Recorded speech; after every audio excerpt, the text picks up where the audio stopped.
Welcome to our Botswana and Victoria Falls speaker series, a small group hosted by Danelle Falk. Um, yeah, welcome everyone, and thanks for joining us tonight. We're just going to wait one more minute and then we'll get going right at 5, just to respect everybody's time, and we'll cover what Botswana is all about on this trip, and then yeah, some upcoming speaker series that we have as well. So.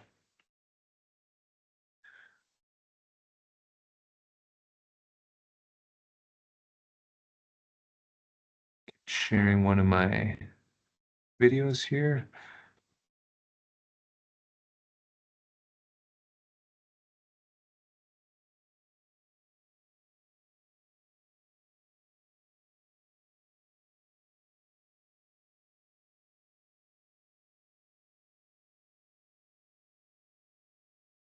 Alrighty.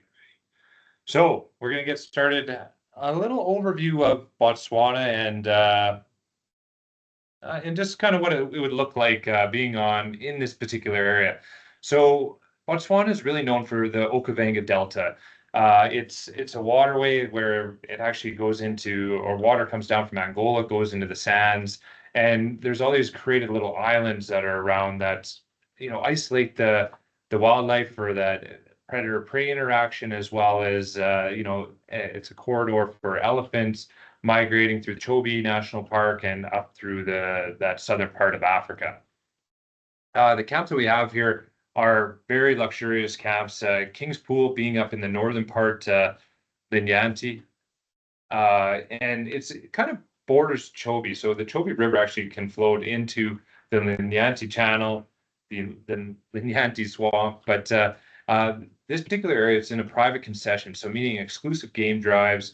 Excellent wildlife in this area. They have all the cats for the most part, like the cheetah, the leopard, the lion. So if you could ever be so lucky to see them, and excellent elephants within this area as well. The next place is Korokwe. This is kind of in the Moremi area. So this particular area is really famous for being one of the best wildlife areas really in the world. The growing population of buffalo have been increasing in this area, which means lots of lions. The giraffe population is also strong in this area, meaning more and more lions. So a great opportunity to see, the diverse wildlife within the area. Again, staying in a nice, comfortable camp. One thing with the camps that we have chosen, they're in some of the best locations within Botswana. So maximizing our wildlife experience, as well as the enjoyment when we're not on game drive.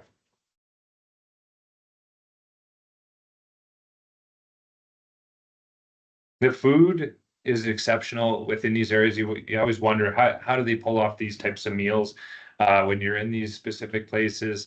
It blows me away. They cater to all dietary as well, gluten-free, uh, vegan, and as well vegetarian, whatever dietary restrictions. So, and then the last camp is Tubu Tree. So this is in the far west of the Okavango Delta. And this particular place, I've been to all these camps about 10, 11 years ago, and I can say the wildlife is phenomenal throughout. And this one is really known for its leopards. Just with the type of trees that they have, and the type of antelope, the density that are in there, really known for that. And then as well, the seasonal water allowing you to do some boating, mokoro rides, and game drives. So it's a kind of a very diverse area, and newly renovated just actually about 6 months ago. So you got a fresh camp. All the rooms have indoor, outdoor showers, and that's actually through the 3 camps that we have in the Botswana. So imagine having a shower, and you got these plains games that are just kind of doing their thing in your private little camp there. So I'm just going to switch screens here.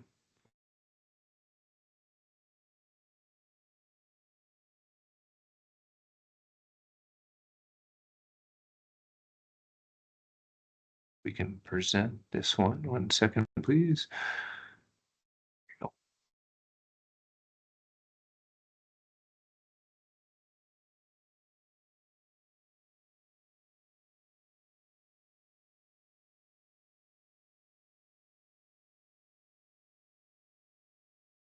There you go. So Botswana and Victoria Falls. This hosted by Danelle. Will actually be her 51st trip to Africa. She's celebrating her 50th right now in actually Botswana today, near the Chobe River. So Danelle, yeah, she's been going to Africa for well over 30 years, uh, exploring all sorts of parts of the continent. And Botswana, she keeps coming back to is one of her favorites from that wildlife perspective. Um, this is the Okavango Delta, and as we can kind of see, um, we'll start up in the north here in the Linyanti area, which is you can kind of see in King's Pool. If you can see my um, mouse, anyways, it's in the top right-hand corner, King's Pool, and then we got the Chobe National Park, which is right beside it there.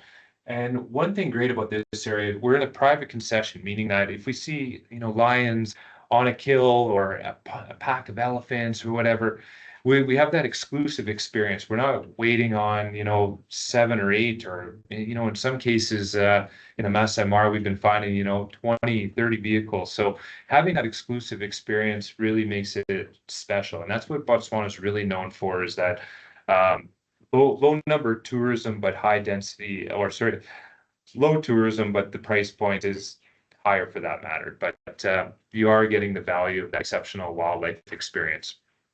The second camp here is Korokwe, which is down in this particular area near the Maremi. Again, another private concession, allowing for that exclusive game drive experience. And then the last one is in Tubutree. And Tubutree is in the western part of the delta. As you can kind of see, the water kind of goes into the delta and then eventually dissipates into sand, believe it or not. But you have this mega wildlife area. There's limited communities around, so you don't have that wildlife community, I call it interaction, that isn't always positive.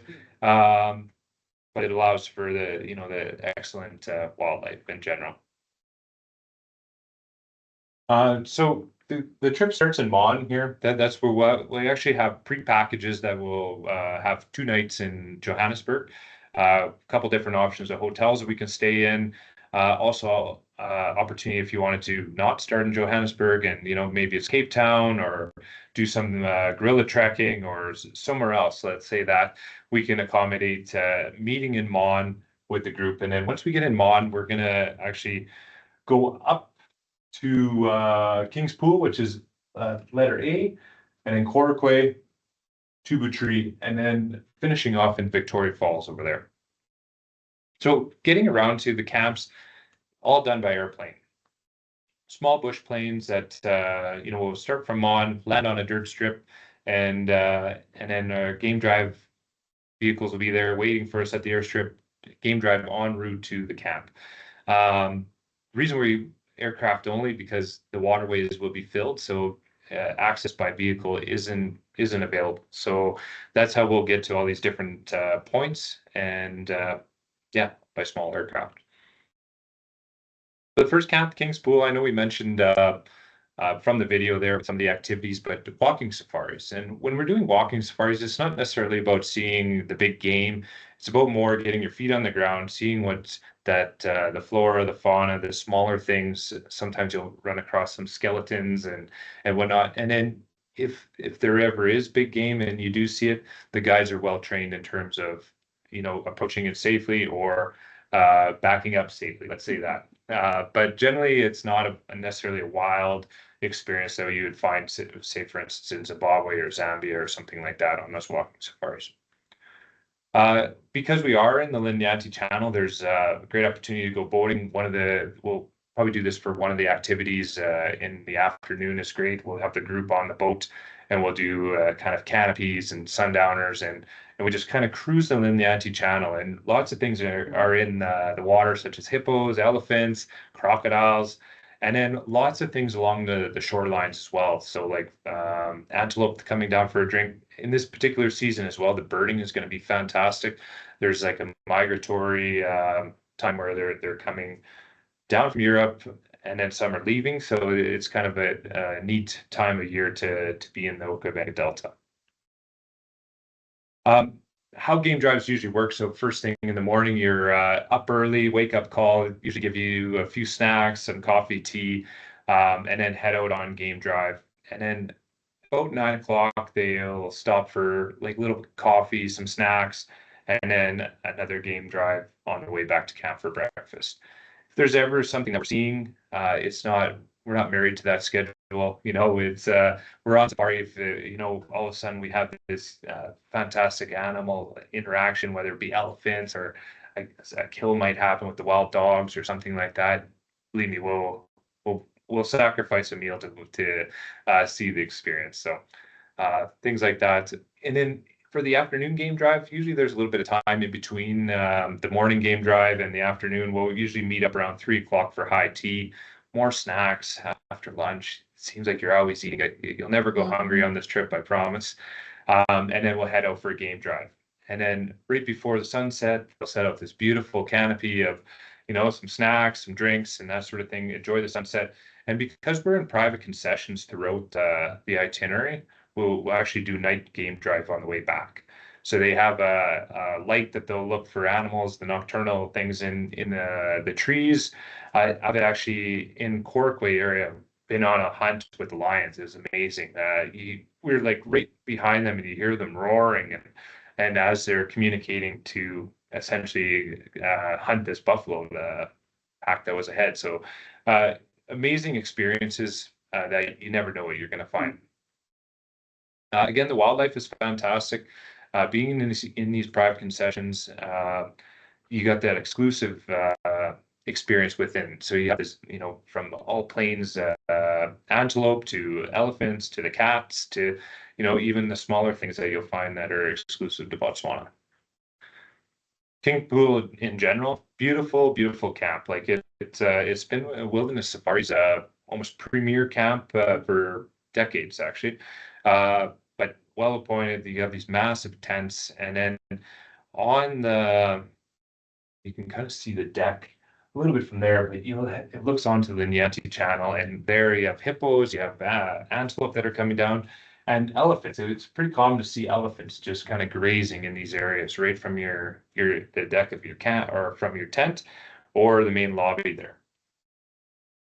And also too, one kind of neat thing about this camp is all the boardwalks are raised. So when you're actually walking your camp, you're up above, 3-4 feet, but they have elephant hippo highways. So the boardwalk comes down, and then they say, okay, it's like a traffic stop. You look both ways, make sure that you got no hippos, no elephants coming, cross that path, and then you're back up on the elevated decking. So really. They built the camp like that just around, they can see the animal pass. So, making sure they're sustainable. The next stop, we're going to go down into like the Moremi area there at Korokba Camp. And this camp has been just newly renovated just last year. And this particular area, like I mentioned earlier, they have a huge population of buffalo and giraffe. And that usually attracts the lions. Lions, that's their favorite meal. And because they're territorial, they're most likely there, and mostly, hopefully, we'll see them, right? So excellent area. In terms of again the walking safaris, it's not necessarily about getting out and seeing the massive big five or big game like that. It's more just more like the nature walks, I would say. Game drives are exceptional within the area. Like I mentioned, twice daily. There will be probably a day where we'll go for the full day, and whether that's a packed lunch or the camp, a lot of times will actually meet us at a specific spot with already laid out picnic sort of thing like that. So you're not necessarily, the food and the experience is amazing that way. One other activity is a helicopter. So it's quite common in Botswana where you actually do a helicopter ride in between, like it's an additional thing, but you can do it in between game drives. And we've actually found my last trip to this particular area, we found wild dogs, and it was amazing. The guide, he didn't believe us that we found these dogs because he had been tracking them for weeks and all that stuff. And we got the GPS coordinates, and then when we went to actually go find them, he's like, no, they're never over there. They're never.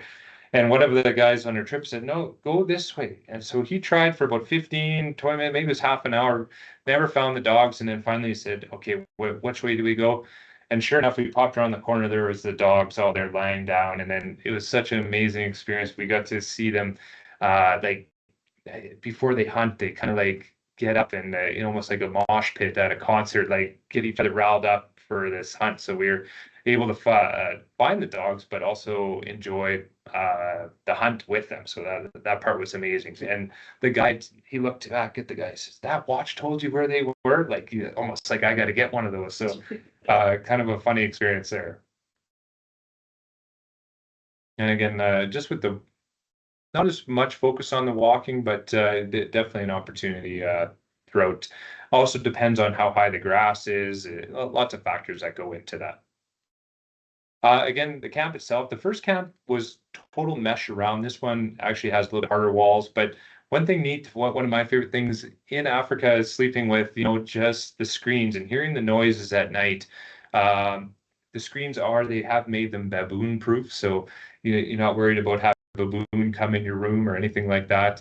But also just like I say, just that experience of hearing the sounds at night, whether it's the hippos grunting or lions roaring or and it's amazing. The first thing in the morning, you hear the birds. Like, okay, when first light is, and the birds start getting louder and louder. So, um, a really neat experience that way.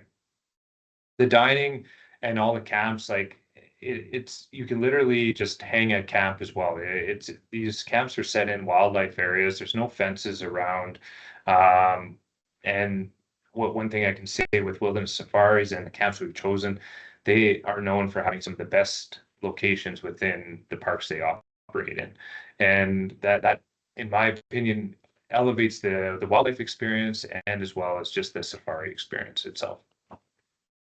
Pools in between, like so the pools in all the camps as well, which is kind of nice. Especially like the weather will be fantastic throughout as well. So like 30-degree days type of thing. This particular season we might get a little bit of rain. That's kind of they have a short rain season.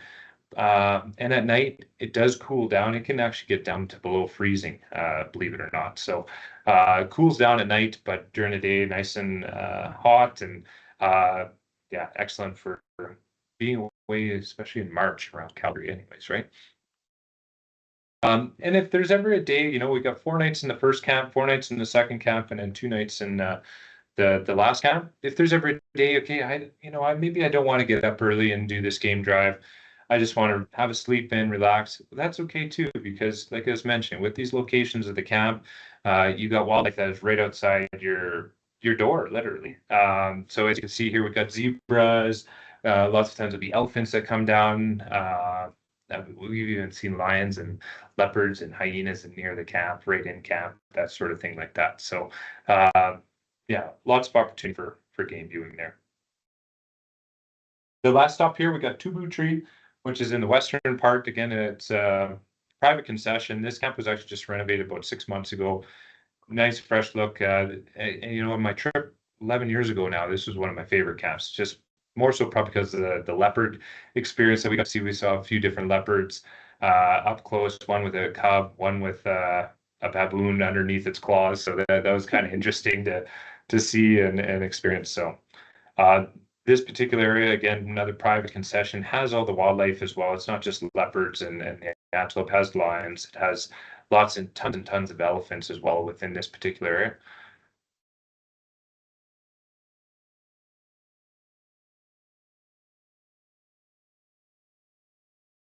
Sure. And with this particular camp in Tubu Tree is we have permanent water, so the opportunity to do some boating in place of maybe a game drive, which is kind of neat. Going through these different channels, and you'll see different types of antelope, whatever's coming down to have a drink on the riverbanks, and then as well as the bird life. The bird life is fantastic within these marsh areas, up close, and being on the boat, you're almost eye level with them as well. So it's kind of a cool experience there.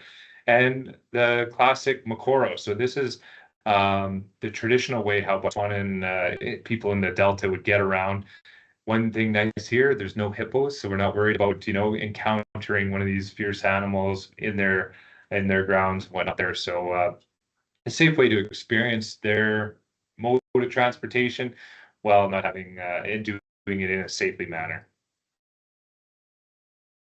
And because we have no communities really around these areas that we're in, the night sky is beautiful. And one thing that guides are trained in is the constellation. So it's not just these guys are the guides, I will say, are highly, highly educated people. It's amazing the things they know, how they can track animals. They're just a wealth of knowledge. So any questions you have about, whether it's stars or animals or uh, the ecosystem or even the political system, they would have some insight that they would love to share with you. Yeah, like I said, just renovated about 6 months ago. We've finished their renovation.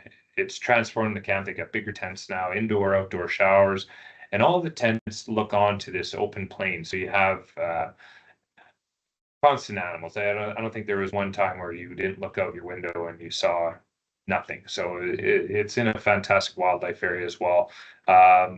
Community ran is that's one of the things Wilderness Safaris is really known for as well, with their sustainability, with working with communities, hiring locals, lifting people up instead of just they take that very much in their consideration when they're employing and actually developing camps or building camps, is that they're um, sustainably, from like in terms of food, with how they're making that, gardens, sustainable farming practices, as well as their green initiative from uh, solar panels and trying to eliminate the generators and things like that.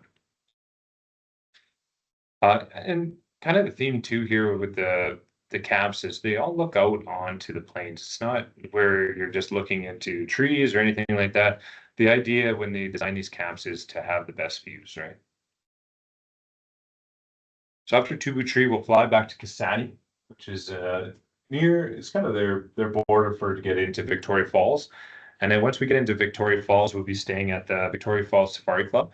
And this particular place is about 10 minutes outside of town, but it borders onto their national park, which is fantastic because they have exceptional elephants come, especially around sundowners, that you can kind of see. Town's about 10 minutes away. They have a shuttle every half an hour that will bring you back and forth to town. Say if you want to do some shopping or try some local restaurants or breweries. It's Victoria Falls is kind of a nice place for that type of thing. There's lots of exceptional artists, from paintings to stone carvings to wood carvings, different things like that. So it's a kind of a, call it our shopping spot slash time to relax a little bit before heading home. There's a little video of the falls. This is in May, and so call it in April, it would even be a little bit more full in terms of what you'd be seeing. And we do have a private guided tour of the Victoria Falls. We'll do kind of through the walkway. It's a nice way to spend the afternoon. The hotel itself is well appointed. We have the club rooms that look onto. You can kind of see on this slide here, we have a watering hole that's up in this area, and almost right at around sundowner time, the elephants come, and it's an amazing experience. They congregate with different herds, and it's just like kind of like a gathering of happy hour of elephants, and then as soon as the sun goes down, they literally almost just disperse to nothing. So you can have 50 to 100 elephants there, and then come the sunset, no elephants. So it's kind of neat to see that interaction. And comfortable. There's pool in there. It's these 2 days are kind of just to relax and after a longer journey and on safari. And because it is bordering onto the national park, you do get some wildlife, but it's not necessarily about game drives or anything like that. So why join us on this trip? Well, for one, we got it's an exceptional time of year to go to Botswana, hosted by Danelle. Got a wealth of experience. So, to be her 51st trip to Africa. So, you have that type of support and knowledge with you is always a benefit. They're handpicked camps. Like we've been to every single one of these camps love them. Know that you'll love them too once you're there. Um, and the level that it's at as well. Like these are premier camps that that are elevated experience. A lot of them have to, like I just mentioned, the indoor, outdoor showers. Some of them have plunge pools. Some are the pools that are in the bush, and then just the service in general that you'll experience. You'll I'm positive you'll be amazed on the operation that goes on there. We do have space left on the trip, so the price on it is $16,550 USD per person based on double occupancy. We do have one room for one more single, and the single supplement is $2,000. So from that perspective, from a single supplement perspective, it's very, very cheap and affordable. And when you consider a lot of the other trips that we've had to pay. So we've negotiated that special rate for the specific single. So yeah, if you are single, we actually have the other single here in the room. So she's here, but you would have your own tent. So that's Can I? Yeah. As far as the based on double occupancy, everything you've shown us is big king size beds. If you had two, say, friends traveling together, sharing a room, you can accommodate people that way. You bet. Yeah. So beds are actually two beds, and then they put a topper on to make the king size bed. So then they could split them and yeah, because I got a couple of people I'm gonna hit on this weekend. Okay, awesome. Let us help you. Yeah, so a great opportunity for this trip. And then if you're looking for an extension too, we are hosting a West Africa Silver Sea cruise up from Walvis Bay, from Namibia up into Ghana. So it's the West Africa. Pending space, but if that was something of interest, and as well, extensions are very much possible in terms of, I want to spend a few days in Cape Town, do the wineries, anything like that. It's all can be customized based on the pre or post. And one thing with the trip as well, we'll assist with any internal airfare, international airfare, insurance, visas, anything that needs done like that. We're fully assisting. So that's that particular trip. I just want to make mention to, Danelle's also hosting another one next fall to Tanzania. This particular trip is kind of tracking the migration, and then we'll go down into the Raha National Park, which is kind of a park that is lesser unknown, but one of the biggest parks within actually Africa. So that particular one was a mention. We still have some space on that, and then creating your own custom journey. So if there's, if one of these groups didn't work, or you had some other ideas of what you wanted to do, we can also assist you with that, whether that be yourself traveling, couples traveling, and as well, one we've been really seeing popular is multi-generational travel. So bringing your grandkids, the kids, and grandparents, doing something that brings the whole family together, making these memories. So lots we can do there.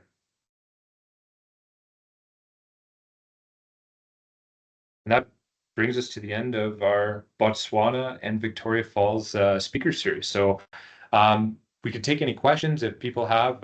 You can write them in the chat, and we can go from there. One question so far. Is it possible to do an add-on to visit the gorillas? And would that be the best at the start or the end of the trip? The approximate price of that? Either or, regardless, would require a night in Johannesburg just based on logistics. Connecting in between Johannesburg and Kigali, or into Entebbe in Uganda. Either or, have the mountain gorillas. I find logistically Rwanda tends to work a little bit better. But that being said, it's just another flight versus a drive to get to gorillas if you're in Uganda. Approximate price you'd be looking, I would say, starting at about $7,000 per person. For a 5-night trip, and that would include two gorilla permits. And gorilla permits are about 1,500, or they are 1,500 USD per trek. So they do come at a price, but I will say it's one of the neatest wildlife interactions you'll ever have in your life. It's it's unexplainable. Yeah. I mean, you're doing walking stuff, and the pools are not set up for swimming laps. Have they got exercise rooms and stuff at all these lodges and stuff Yeah, like that? I do gotta double check on Corpway, but they do have some workout rooms and things like that, treadmill. Especially if they're feeding us that much. That's right, that's right. Yeah, yeah, I've had, like, yeah, my exercise is walking from one meal to the next meal, yeah. So, yeah, they do feed you, but they do have the facilities for workouts and stuff like that. It's not gonna be a full gym in terms of what you'd find, you know, in here, but a decent amount of equipment for where you're at. So is this the time of the year when the water's coming down from Angola? Yeah, so that's when So it's filling up the delta. that's right. Yeah. Yes. But particular in the some of the areas here, like in Tubu, they have permanent water throughout, and then Korokwe it's you know, there's been shifts within the Great Rift essentially that moves where the water goes, and it happens. They say every like, well, they don't know the exact timing on it, but historically we've seen about 12 years, and sometimes you have these channels that are full for, like for instance, 15 years ago, the Yanti channel was completely dry, and they had a hide there that it was kind of useless because they built it when there was water. Now there's water back there, so there actually is a hide we can go into, see the elephants. Like it's basically a sea can container, and they've cut out windows, and elephants come to the watering hole, and you got that, yeah, close up interaction. It's quite amazing. What's the typical age distribution on the trip? I'd say about 60 plus is kind of like what we have currently booked on it. All like-minded travelers, I would say, you know, if you're interested in going to Botswana, that you know, it definitely is a special destination. But yeah, currently it's about 60 plus. And what about like for if you're talking multi-gen, kind of the youngest for this region? This particular region, I would say I wouldn't put a 6-year-old on this trip. And that would be more a private trip. But 6 would be kind of the age I would say would be the minimum, a mature 6-year-old. But it kind of varies. Botswana, Kenya is really good for the multi-generational, as well as South Africa. Kind of have it in mind that, okay, what is the child going to get at? Would it be okay with seeing lions, and you know, and sometimes the carnage of what goes with being out in the bush. So yeah, it kind of varies. It would need to be to get more information on what we can do there.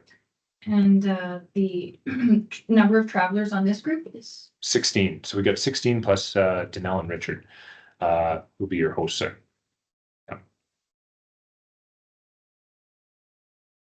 Yeah. Where do you fly through from Calgary? So a couple different routes. We have people flying through Toronto to Turkey, and then overnighting in Turkey, doing a tour, and then flying directly into Johannesburg. There's also options through Amsterdam and London, Frankfurt, and as well through Addis, Ethiopia. So Calgary, Toronto, Addis, and then down right into Mont. Good airline there, Star Alliance airline. Nice aircrafts, good business class. So there's a few different options.